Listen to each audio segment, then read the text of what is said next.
Okay, we're back to regular lessons, and this is about time zones around the world. Today's lesson and the next lesson are about time zones, and it's kind of interesting and fun to learn because we hear so much about it. You hear references to it all the time, and sometimes you don't know what they're talking about, so this will help us a little bit. Interesting fact, look at number 1. It takes the Earth 24 hours to complete a full revolution of 360 degrees. So for the Earth to fully go around the circle, that's 360 degrees. And that's how we measure one day, which is 24 hours. Okay? You already kind of knew that from science. It says in an hour, it rotates 1/24th of a spin, or 15 degrees.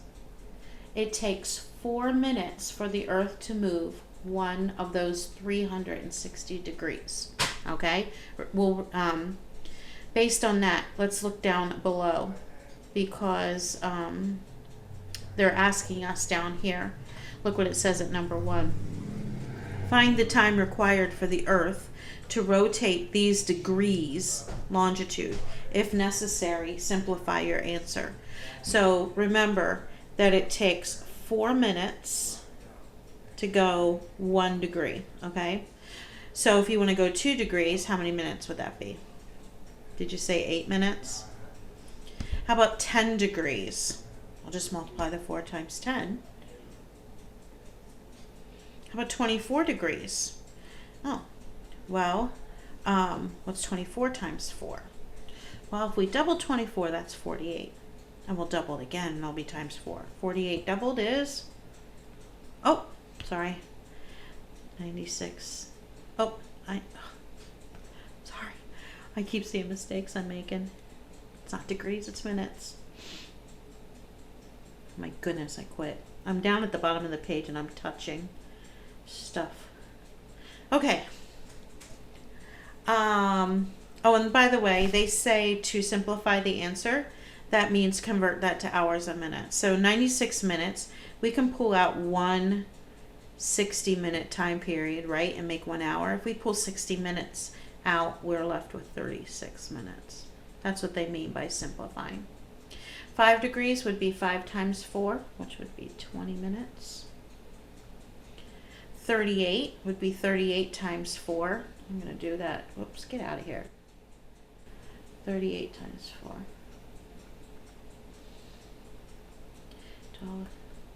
152. So 152 minutes. 2 hours would be 120 minutes, right? So we can pull out 2 hours. And what's 120 from 152? I get 32 minutes. 100 degrees, well, 100 times 4 minutes would be 400 minutes, right? So if 2 hours is 120, 3 hours is 180, because I'm adding 60 every time, right? 4 hours would be 240 minutes. 5 hours would be 300 minutes. 6 hours would be 360 minutes. So I think that's as close as I can get. 6 hours. And that would be minus 360, which would leave us 40 minutes. 17 degrees, so 17 times 4. I get 68 minutes. Well, we can pull out 1 hour, and we would have 8 minutes left. So that's what they meant by simplifying the answer. All right, let's go back up to the reading, and then we'll flip to the back. So you have these imaginary lines that run north to south around our Earth. Imaginary meaning they're man-made. They're not really there, but men have made them in order for us to calculate time and days and months and all that kind of stuff. And I know we use our rotation around the Earth, around our rotation around the sun to judge that also. So that all kind of goes together. So we have these lines of longitude all the way around our planet. And if you look at the right, you see the picture there of the globe with these lines of longitude. Now you see lines going the other direction. We have learned those in our history book. Those are our lines of latitude. Remember, the middle one is the equator. And then we have the Tropic of Cancer, the Tropic of Capricorn. We have the Arctic Circle and the Antarctic Circle. They're more for judging general climates, but the lines of longitude we use for time. All right. So, see, 360 degrees. So these are based on that 360 degrees. All of them added together will go up to 360, but somewhere we have to start at 0. And the 0 line of longitude is over here. It actually goes through Greenwich, England. It is called the prime meridian, and that's 0 degrees. That's where it starts. Okay? Here's the terms over here. I haven't been reading it. Maybe you can read it on your own. Says when Greenwich is exactly in line with the sun's rays, the time is noon. Traditionally, noon is written 12 m. However, it is commonly written as 12 p.m. This time is called Greenwich Mean Time, or GMT, and it's the basis for time around the world before 1970. So in 1970, things changed. So then we have, it says here that the GMT is based on the rotation of the Earth, which can vary slightly due to the Earth's wobble. Did you know the Earth wobbles? All right. So therefore, Coordinated Universal Time, or UTC, notice those letters are not in the order that you say it, which is interesting, is based upon the atomic clock, and it's now our standard. UTC loses more than, this is 1 out of, I think I counted it the other day, like 10 millionths of a second. Until the age of modern travel. So before we had the trains, and even before that, before we had boats, people weren't traveling all over the world. So it didn't really matter what the time was in England if you lived in the Americas, right? But as people started traveling, then we needed to know that. So in 1884, which corresponds so perfectly with when we started all this travel, the International Conference established 24 time zones. So these 24 lines of longitude are called 24 time zones. 12 are east of the prime meridian and 12 are west. The west and the east are separated by this imaginary line in the middle called the International Date Line. And as you can see right here in red, this is the International Date Line. And as I just highlighted over it so poorly, it is not a straight line. The reason it's not a straight line is because they try to keep it in the water, so it doesn't affect land at all. All right. Time zones, including the prime meridian and the International Date Line, differ from meridians of longitude in that they are not straight lines. Time zones are made to work with boundaries of states and countries as much as possible. So they try to have as little interference. So they might jog around a state so that we don't have that problem as much as they can possibly avoid it. The time zones in the United States. So these are the ones we're most concerned with because that's where we lived. So there's 4 main ones. Eastern, which is where we are. We're in the eastern half of it. We're at the very end of the eastern part of it. I shouldn't say half. The eastern part of it. We're at the very end of it. Next would be central. So by the time you get to Illinois, you're in central. Mountain is out where my daughter lives in Utah. Pacific would be out in California. We also have one for Alaska that moves out even further, and we'll see this tomorrow. And then you have one even a little further than that for the Hawaiian Islands. So technically, if you consider Alaska and, oh, well, here they are, right here. They even said, here's are your time zones right here. Eastern, Central, Mountain, Pacific, Alaska, and the Hawaiian Aleutian.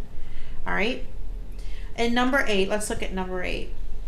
Well, let me look at number 7 because kind of an interesting thing here. A traveler going east across the international date line right here, if he goes east, he has to set his clock back a day. Isn't that interesting? So if you jump on this side, if you're in a boat, you won't be on land. If you're in a boat and you go on the other side, you're back a day. But then if you go back on this side, you have to go ahead a day. So that's kind of an interesting little fact. All right, from the second Sunday in March to the first Sunday in November, many regions use daylight savings time, and we do that here.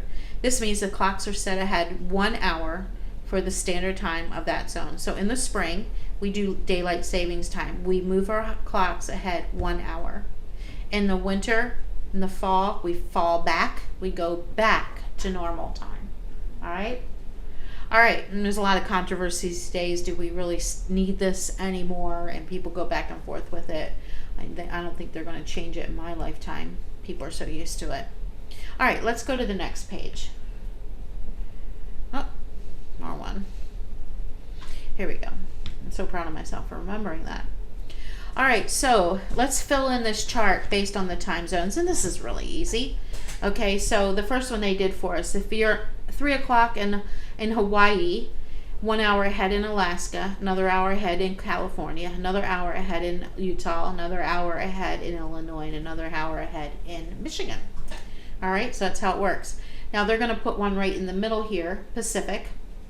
If it's 4:30 Pacific time, then in Alaska, it's an hour before that. I'll just put the AM. And Hawaii would be an hour before that. This is pretty easy. All right, so if you're in the Pacific, it's 4:30. Mountain time will be an hour ahead of you. And Central time, another hour. And Eastern, another hour. Okay? Let's just fill in one more of those. So let's do D because it's noon. So that's 12 p.m., right? So Hawaii would actually be 11 a.m. Pacific would be 1 p.m. Mountain, 2 p.m. Central, 3 p.m. And Eastern, 4 p.m. And I seriously abbreviated that. Judson, your teacher, I don't know if your teacher requires you to do that. I don't know. All right, let's look at these story problems. Jeff left a city located in mountain time, so he's right here. Okay, I'm going to erase this. In fact, I can. So he's leaving mountain time at 3 p.m. And he travels for 5 hours to a city located in Pacific time, which is one time zone back. See that? See my arrow? So what time did he arrive? The best thing to do is just add 5 hours to the 3 o'clock and then go back an hour. So it's from 3 to 5, 3 plus 5 more hours, it would be 8 o'clock p.m., right? And if you go back an hour, it's actually 7 p.m. where he's going to arrive. Morgan traveled by plane from Atlanta, Georgia, which Atlanta, Georgia, I don't know, I noticed this when I did the lessons the first time, that they actually gave you this information in the next lesson, but Atlanta, Georgia is Eastern time, okay? And she's gone to Mobile, Alabama, and I'm pretty sure that was Central time. I'll know, yeah, I remember now. All right, so she leaves at 11:20, and she arrives in Mobile at 11:08 the same day. How long was her flight? All right, so let's figure this out into Central time. So if it's 11:20 Eastern time, what is it Central time? It would be 10:20, right? If she got there at 11:08 their time, we just have to figure out the time from 10:20 to 11:08. Well, from 10:20 to 11, we have 40 minutes. And then from 11 to 11:08, we have another 8 minutes. So how many minutes? It was a 48-minute flight. Okay? All right. Change from standard time to daylight savings time. All right?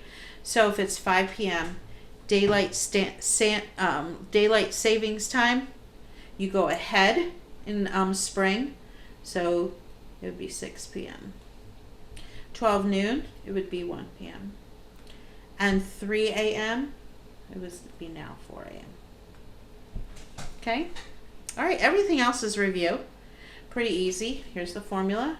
Fahrenheit equals 9/5 times the Celsius plus 32. Okay? And then the Celsius, everything opposite, 5/9. Fahrenheit minus 32, and you would do this part first. All right, as I look at these problems here, they all look pretty easy. And down below on A, look at A. Let's remember order of operation. What is the first thing you think we should do? Did you say we should square the 6? I hope so, because that is the first thing you should do. So it's going to be 3 plus.